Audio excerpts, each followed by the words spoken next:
تدبر کا بہت بڑا میدان جو ہے وہ تاریخ فراہم کرتی ہے، وہ ہمارا ماضی فراہم کرتا ہے۔ ماضی میں پیش آنے والے خوشگوار واقعات، ان پہ تدبر کر کے انسان جو کچھ حاصل کر سکتا ہے اس سے کئی گنا زیادہ ماضی میں پیش آنے والے سانحے کے اوپر تدبر کر کے انسان حاصل کرتا ہے۔ ہم پر ایک بہت بڑا قرض یہ ہے کہ ہم اتنی بڑی قیمت جو ہم نے ادا کی ہے، تو اس سے جو ہمیں سبق لینا چاہیے اور جو کچھ ہمیں سیکھ لینا چاہیے اور جو کچھ ہمیں سمجھ لینا چاہیے، ہم اس کو سمجھ نہیں پائے۔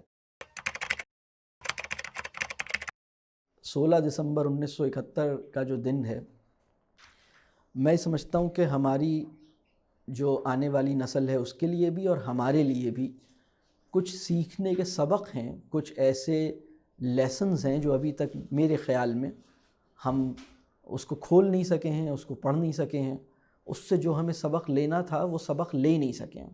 ہمارا درسی کتب کا فہم ہمیں یہ بتاتا ہے کہ یہ ایک سیاسی مسئلہ تھا اور سیاسی مسئلہ حل نہیں ہو سکا اور اس کے نتیجے میں یہ چیز ہو گئی، تو وہ ایک بڑا سیف اسٹیٹمنٹ ہوتا ہے، وہ بڑا اس میں جو ہے وہ بڑی اس کے اندر ایک چھپا ہوا ادھورا پن ہوتا ہے، اس کے اندر ایک بہت سے انکہی پہلو ہوتے ہیں، اس کے اندر بہت سی رخنے ہوتے ہیں، وہ ہمیں نظر نہیں آ رہے ہوتے، اور اس پہ ڈیپتھ میں جانے کی توفیق بھی ہمیں تعلیمی فضا میں نہیں ملتی۔ تعلیمی فضا جو ہے وہ بس ہٹو بچو چلو والی فضا ہوتی ہے، جس میں کسی نقطے پہ ٹھہر کے اس پہ سوچنا اور غور کرنا، اس کی توفیق مطلب آسان بات نہیں ہے، یہ مطلب بہت مشکل بات ہے۔ تو وہ ہم کریکلم مارچ پاسٹ کے اندر گزر جاتے ہیں اور وہ پھر ہم اس کو ریلیٹ نہیں کر پاتے۔ میرا یہ خیال ہے کہ سقوط ڈھاکہ کا جو معاملہ ہے اس کا جائزہ لینے کے لیے پہلے ہمیں یہ دیکھنا ہوگا کہ یہ اصل معاملہ ہے کیا۔ میں سمجھتا ہوں یہ ریلیشن شپ کا کرائسس ہے، ہم ریلیشن شپ نبھا نہیں پائے۔ لیکن اب ایک اور چیز دیکھنے کی ہے، اور دیکھنے کی چیز یہ ہے کہ تعلق بنتا کیسے اور تعلق مستحکم کیسے ہوتا ہے، اور پھر تعلق کمزور کیسے ہوتا ہے، اور پھر تعلق ٹوٹتا کیسے۔ ہمارا ریلیشن شپ بنا کس بنیاد پہ تھا؟ کسی تعلق کے پیدا ہونے کی سب سے کمزور سطح یہ ہے کہ وہ ضرورت کے تحت پیدا ہو۔ ضرورت کا جو کیڑا ہے، یہ جس دھاگے کو بنتا ہے، یہ ضرورت کا کیڑا کوئی بھی دھاگا بہت تیزی سے بن لیتا ہے، یعنی سب سے تیزی سے بنا جانے والا دھاگا یہی ہے۔ تو آپ یہ کہہ سکتے ہیں کہ یہ پہلا دھاگا ہے۔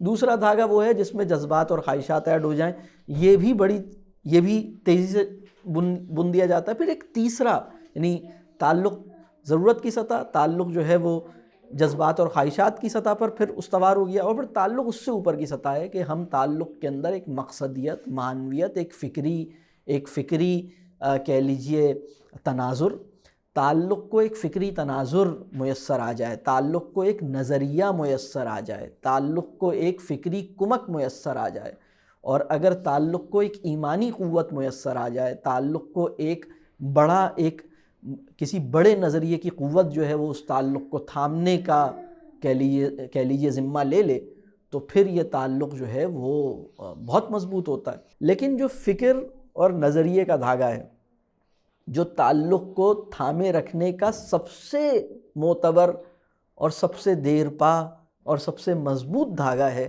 اس کا بننا جو ہے وہ جلدی میں نہیں ہوتا، وہ اتنی جلدی نہیں بنا جا سکتا۔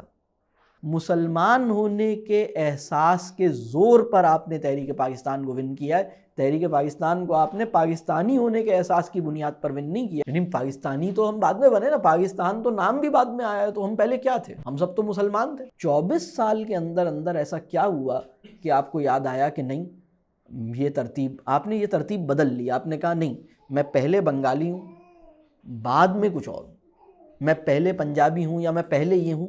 تو یہ فرق یہ کیا ہوا؟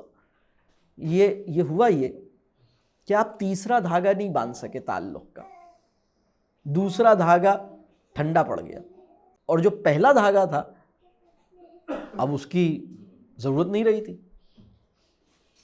تو اب کوئی دھاگا ہی نہیں تھا۔ جس دن ہم یہ بات کہہ پائیں، ہم میں سے بہت سے لوگ اور وہ یہ کہہ سکیں کہ ہاں میں نے فلاں سے اپنا تعلق توڑا لیکن میں تسلیم کرتا ہوں کہ میں نے اس کے ساتھ زیادتی کی ہے. میں نے فلاں سے اپنا تعلق توڑا لیکن آج میں یہ محسوس کرتا ہوں کہ میری بھی زیادتی تھی، اس کی اگر زیادتی تھی تو میں نے بھی زیادتی کی تھی. اگر ہم یہ کہنے کی قابلیت اپنے اندر پیدا کر لیں فرد کی سطح پر، تو میں سمجھتا ہوں کہ ہم نے سقوط ڈھاکہ سے وہ سیکھا جو فرد کی سطح پر اس کا لیسن ہے. یہ ریلیشن شپ کا ڈائلیما ہے، یہ ریلیشن شپ کا کرائسس ہے جو ہم سقوط ڈھاکہ کے معاملے میں دیکھ رہے ہیں. ہم اسے سیاسی منظر نامے اور سیاسی کرائسس کہہ کے اپنی ذمہ داری سے فرار ہیں.